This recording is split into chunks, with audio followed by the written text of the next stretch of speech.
நீங்க நிறைய பேர் கேட்க சினிமா பாக்குறது தப்பா பாஸ்டர், சினிமா இண்டஸ்ட்ரியோட உங்களுக்கு உண்மையான லாஜிக் உங்களுக்கு தெரியுமா? சினிமா இண்டஸ்ட்ரி சினிமா எடுக்கிற எல்லாரையும் போய் நீங்க கேளுங்க, what is cinema, what to they to? வெறும் கதையா பேசுறாங்க இல்ல.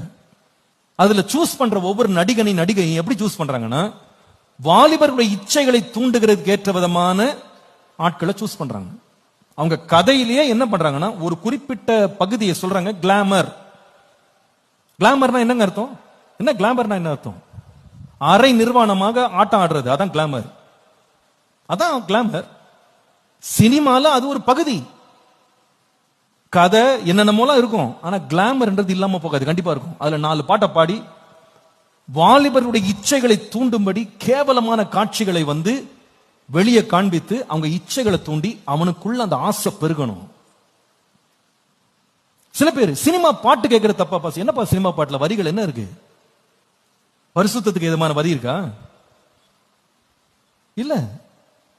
பெண்களுடைய அங்கங்களை வர்ணமா வர்ணிச்சு அதுக்குள்ள இருந்து இச்சைகளை தூண்டி அதை கேட்கிறவனுடைய மனசு போதை ஏறுற மாதிரி என்ன பண்றாங்க?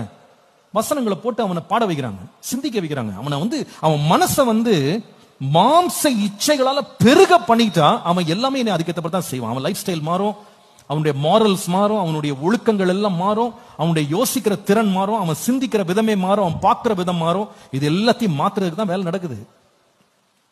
ஏன்னா இந்த போதையை ஏத்தனாதான் அவன் தொடர்ந்து வருவான் படம் பார்க்கறதுக்கு.